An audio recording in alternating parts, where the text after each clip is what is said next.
Dark Souls 1 is one of the best games I've ever played in my entire life, and so naturally, I still replay it from time to time. Its world design is near immaculate, especially in the beginning section of the game, while each enemies and bosses breathe life into the cold, dark fantasy world.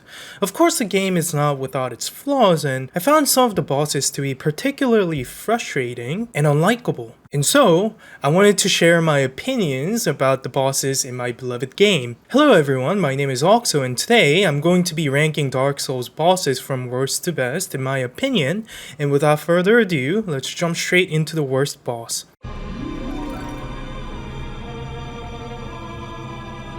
The Bed of Chaos is not just a bad boss. It's a nightmare incarnation. When Pandora's box opened up, this is what came out of the box. Pure cancer in the form of a boss. It just sits there and constantly slaps you with its scissor hands, knocking you out into the abyss again and again, making you wonder why you haven't deleted the game yet. But that's not quite the end, you see. Myriad of people have Bed of Chaos as the worst boss ever in their rankings when it comes to Soulsborne bosses, and if Bed of Chaos was merely just another gimmick boss, people wouldn't shit on it this much, and just treat it just like any other gimmick boss. No. See, the cherry on top here is the fact that it's an essential boss and the insane run back you gotta endure every time you die. You have to basically sprint a damn near marathon just to get slapped in the face again. Oh, I'm sorry, I thought I was playing Dark Souls, not 2K cross country. What you're seeing here is me running back just to get slapped in my face again through a shortcut. And I repeat, a shortcut. This right here is the shortcut.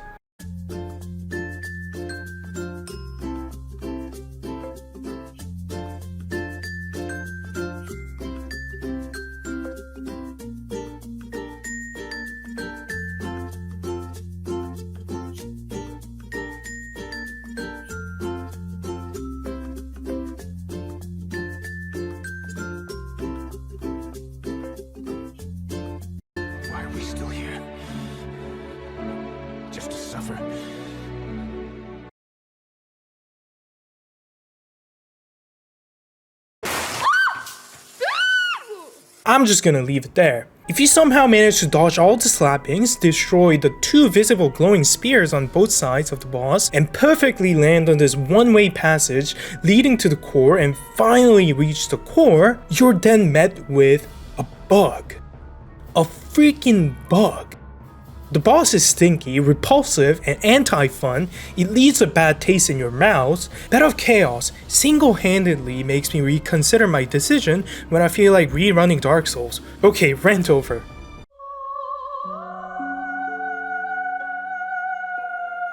While I believe that the Moonlight Butterfly and the Bed of Chaos are of equal quality in the way that they're both perpetually stinky, I would not say that they're equally frustrating. While Bed of Chaos is just designed to make the players want to kill themselves, the Moonlight Butterfly is designed to make players fall into a coma. The boss mainly just flies around you here and there, shooting these arcane projectiles at you, and when it finally decides to sit down near you, it's completely vulnerable. That's basically the entirety of the fight. You just repeat this process, and sometimes if you're extremely unlucky, the butterfly just decides to stay up in the sky for up to 2 minutes, but what feels like an eternity, making you question your whole existence. The only real threat posed by this boss is the sheer boredom of the fight, so make sure to stay awake. Another rant over, on to 24th.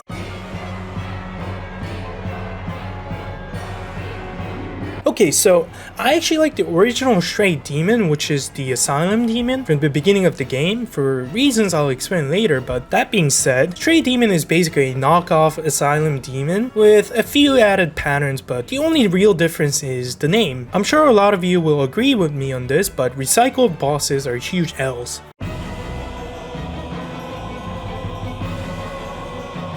Coming in hot at 23rd place is the Demon Firesage, which is also basically Asylum Demon Mark III but with fire. Wow, that's exactly what we're lacking. Pyromancy for Asylum Demon. Very cool.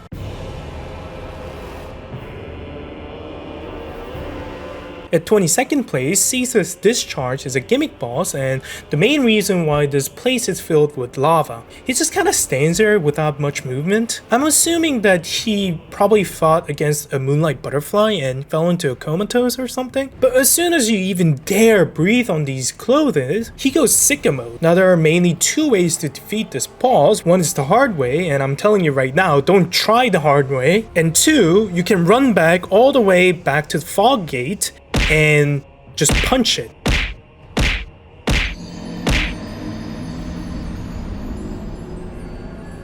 I don't think I'll need to explain further why I only take him as a gimmick boss, but yeah.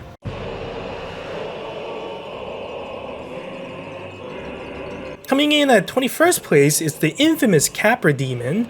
This boss is infamous for being carcinogenic. Putting a huge dual machete wielding boss along with two stray dogs inside a backyard so small you think you're in a Kowloon walled city or something is not a fun way to higher the difficulty of the game.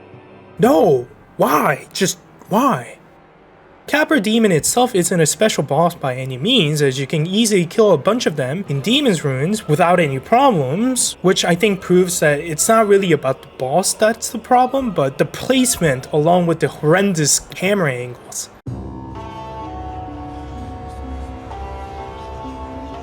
Securing the 20th spot is none other than the meme king himself, Pinwheel. And yes, I think Pinwheel is better than Capra Demon because at least it's not cancer causing. It's a pretty dull fight and you can easily beat the boss with few hits. One thing I would like to add about this boss is that I do think the boss itself is pretty cool looking and with a neat little lore that goes along with it, but the timing when player usually face off Pinwheel is usually around very late stage of the game with plus 15 weapons. The boss health pool wasn't designed to withstand such damage output, which is why it is easily defeated with a few hits. However, it is interesting to note that Pinwheel actually goes into a desperation phase when its health drops below 30%, in which it creates 8 clones of itself. You can see it in the video from courtesy of Piasu Souls, link in description. Overall, I think the idea behind Pinwheel was creative, but it was not executed well.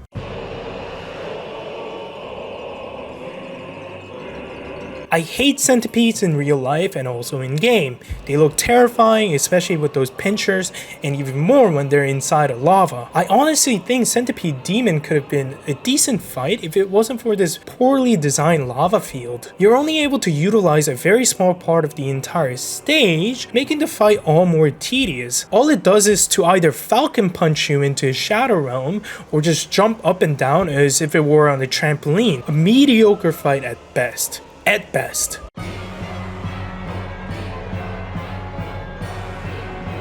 Oh boy, it's Iron Golem time. It's basically Tower Knight from Demon Souls, but with a twist of agoraphobia added into it. The patterns are very simple. All the Golem tries to do is to knock you off the bridge constantly, and your mission is to not let that happen.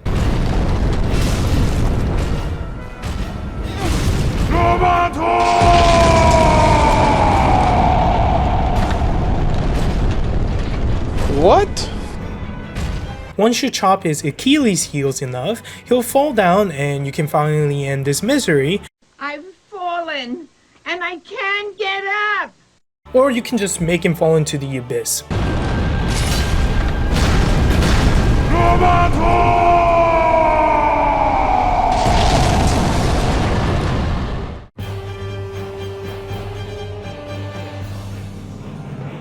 Coming in at 17th place is the Gaping Dragon, and I'm just gonna say it right now. I love the design of the boss. I remember when I first saw this boss and I was so mesmerized. The numerous rib bones that turn into teeth to visually illustrate the sheer amount of gluttony this creature possesses, the wings, the tiny head, and everything about its design. I loved it. Now that being said, this boss again is nothing but a joke. Every attack it does is so slow that it makes you feel like Muhammad Ali. The only real question I have for this boss is how do you even stay that long up in the air with that massive body, with those wings? Anyways, 10 out of 10 design, but boring fight.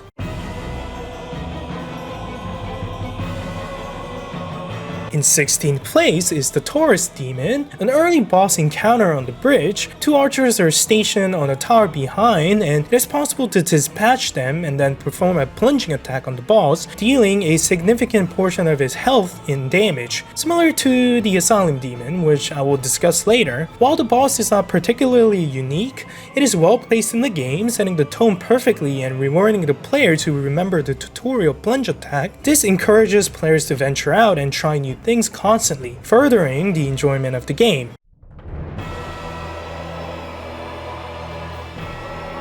Sanctuary Guardian is the first DLC boss players will encounter as soon as they enter DLC zone. I'm saying this quite literally, by the way, it's not a satire or anything. Upon getting kidnapped by Daddy Manus, there's a fog wall in front of you, and if you walk through it, you're in for the fight. It does have a lot of cool patterns such as lightning bolts and gushing waves, but what I don't like about this boss is that everything about it is so random. It just comes out as soon as you enter the DLC zone. It looks very random too, some kind of manticore / chimera hybrid, and it's also very random in the lore standpoint too. I'm still very perplexed as to why this manticore-like creature is the guardian here, and I also believe that this is a type of boss that it's in the wrong place at the wrong time. What I mean by this is when players enter DLC, they're usually very overpowered, and you can basically just R1 spam this boss. Decent boss, I think, but shouldn't have been a DLC boss in my opinion.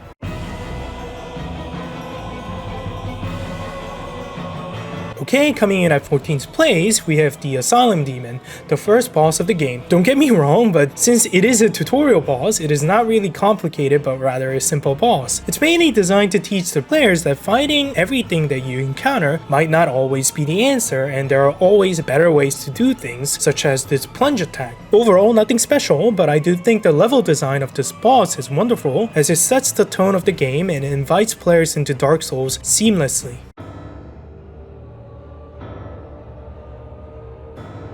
In 13th place, we have Gravelord Nito. It's a skeleton gang squad fight, but it's not as annoying as the other gang squad fights you might encounter elsewhere, since skeletons aren't just threatening in the first place. What really is funny about this fight is that Nito has this shockwave attack that hurts like a bitch, but it astonishingly damages his gang squad too, and I love that for some reason. I love the visual design on the boss, he's very important in the lore standpoint, but there are also things that I'm annoyed about this boss, such as the inevitable fall damage you have to take every time you enter the boss room, and I'm still unsure why they designed it that way, but overall, a decent boss in my opinion.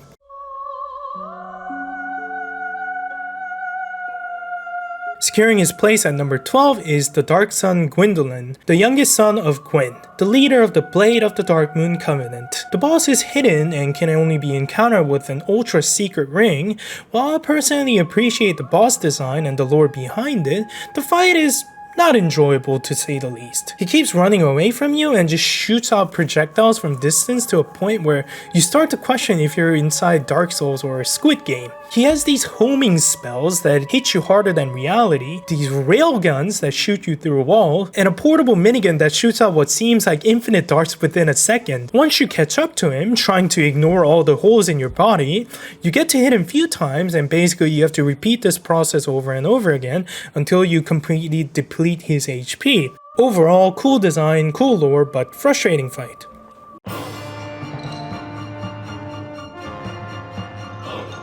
In 11th place, we have Seath the Scaleless, the Traitor. Also one of the holders of Four Lord Souls, Seath, I think, has one of the most mesmerizing visuals in the game. It's crystal. Scaleless, as the name interprets, has tentacles instead of legs, and also lacks both eyes. It plays a huge part in the story perspective and also gives out the Moonlight Sword upon cutting its tail. It is told that Seath achieved immortality via discovery of primordial crystal, which also plays into the part, as he will not take any damage while the crystal as well. However, once you break the crystal, he becomes mortal once again, and though the fight itself isn't necessarily a hard fight, Seath constantly trying to cheat you through curse can be quite annoying, but nothing out of proportion.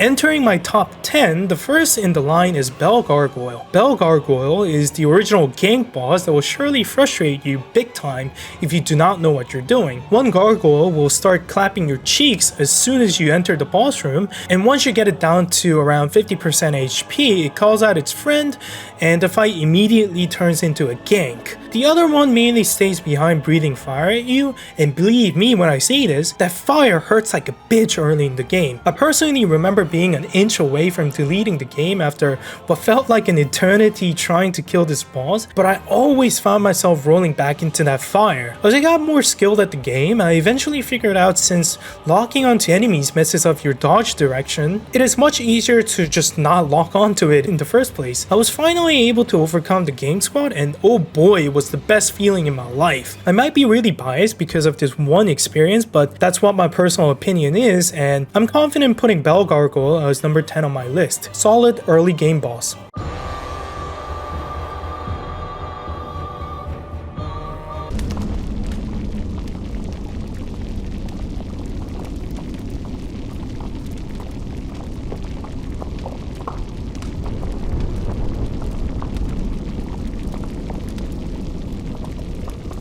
I mean, did I say more? Let's move on to the next boss. Nah, I'm just kidding. Besides a stunning visual and an eerie mix of human and spider, I genuinely think Quelaag is a pretty good boss. It doesn't possess any bullcrap patterns that will surely make you consider whether to punch the monitor or not. Most players will encounter her during the mid-game, and I particularly enjoy the bosses in this section of the game because it is right before the players become statistically too overpowered to easily defeat other bosses. She always provides me with a fun challenge every time I play. Overall, visually stunning and also a fun boss to fight.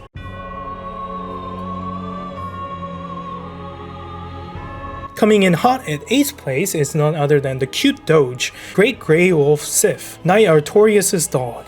It's a giant yet cute doge with a huge sword in its mouth. It's nimble, it's elegant, and it spins for wins. It doesn't really have a lot of unique moves or such, but because it's so damn cute, I had to put him this high. The downside of it being cute is that you feel bad every time you have to spank him, especially when you learn the lore behind it. It even notices your scent if you do the DLCs first and then come back here later, remembering the old companionship the two enjoyed while it lasted, which makes it much more emotionally harder to press R1 button. Overall, 10 out of 10, very cute doge. I see why Artorias cared for him so much.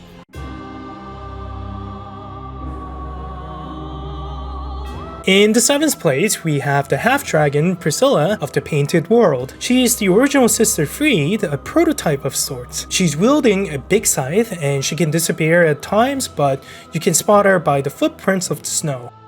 Sound familiar? You can also cut her tails off, she's half dragon after all, since she had the original cool gimmick and started the trend of having at least one giant scythe wielding boss in Soulsborne series with Nashandra, Freed, and German. While also being talkable NPC before the boss fight, she has a special place in my heart, hence why she's all the way up in the 7th.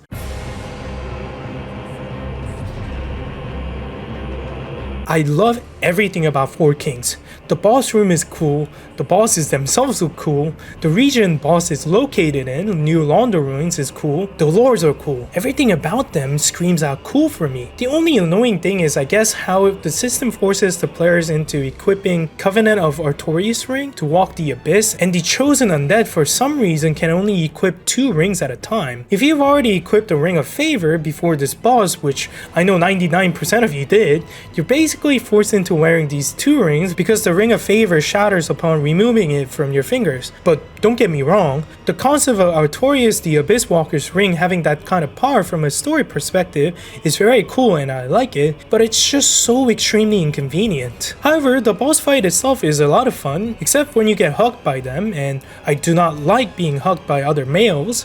Let's get that cleared out. As the name suggests, multiple kings will be involved in the fight to bamboozle you, but it's not a gang squad boss fight because only one will be available at times, which I love. Overall, very cool design, very cool looks on the bosses, and very cool fight.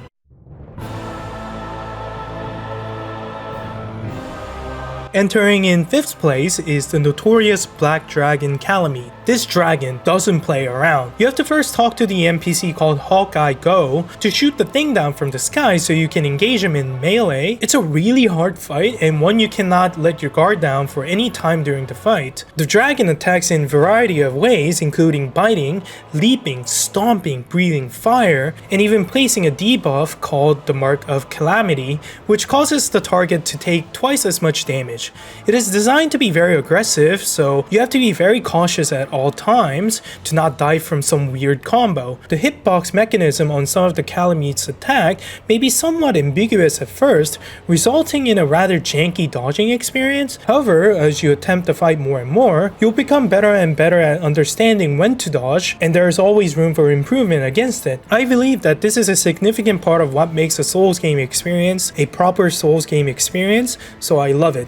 Overall, I think Kalameet is a well-made, challenging, fun, and not frustrating dragon boss, which also complements the DLC perfectly, and so I'm very confident putting him up at my top 5.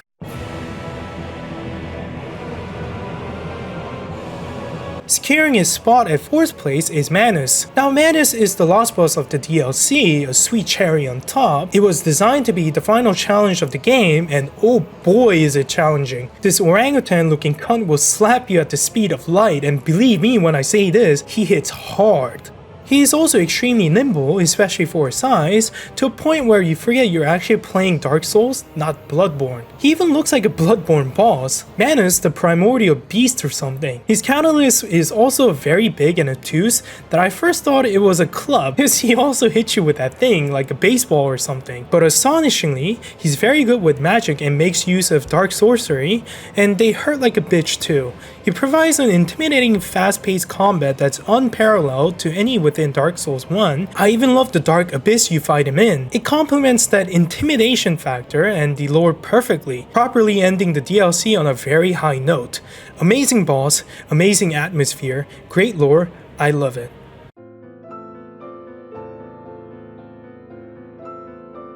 Entering the top 3, we have the final boss of the Dark Souls, Gwyn. Lord of Plim Plim Plon. I know, he's so weak against parry to the point where he's become a meme, but he's actually a very good fight if you decide not to parry him for some masochistic reason. He's fast, he's aggressive, and can deal both physical and fire damage. He also has this combo consisting of barrage of long distance slashes, and it feels like a roller coaster ride once you're hit by it. You can summon Solaire, everyone's best friend, to find him along with you if you follow the Solaire's quest all the way to the end, which I always do during my runs, and it also feels very good to see Solaire overcoming all his hardships. Gwyn symbolizes the end of the trip and the beginning of the new era, and the room filled with ashes and a failing world perfectly adds into the atmosphere and the aesthetics. One of the most iconic Dark Souls soundtrack, the Plim Plim Plon, is also from this fight, and the tone rings from a place so deep down in my heart that I cry inside every time I listen to it. Overall, a decent fight, great atmosphere, good lore, and the best boss theme ever.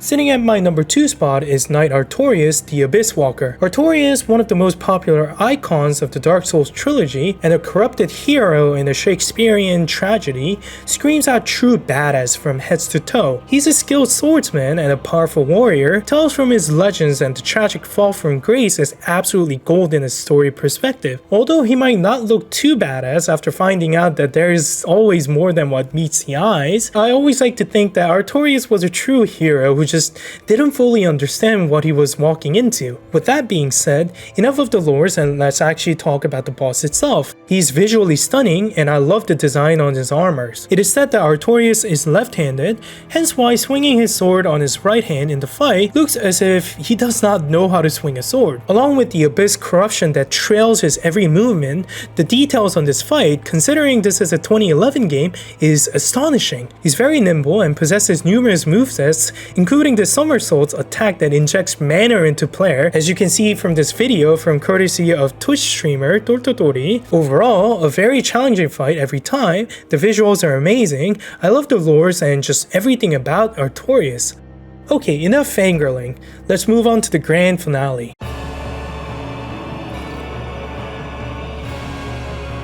You all knew this was coming.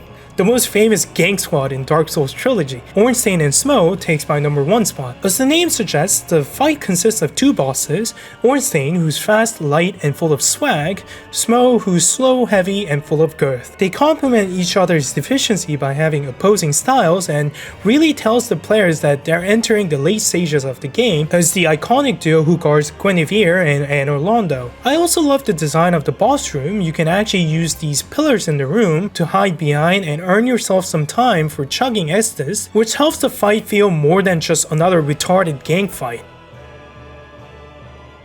Oh god, I just had a PTSD flashback moment. I'm back now. Do excuse me. Another plus factor is how the second phase of the boss changes depending on which boss you kill first, which also adds into replayability of the game. Although the Bed of Chaos basically negates and kills all those plus factors, it's a well-made fight and actually a pretty balanced gang fight, or at least a reasonable one with iconic bosses and armor sets. This fight really reminds the players why we love dark fantasy action RPGs so much. Anyways, that concludes the video. I've shared my rankings of Dark Souls bosses from worst to best. What did you think about it? And if you do have your own list, please feel free to share it in the comment section. There are no answers when it comes to subjective rankings, and I'd love to see what you guys think about the bosses within the game. That being said, thanks for watching the video till the end. Like and subscribe to my channel if you've enjoyed the content, and as always, I'll see you all very soon.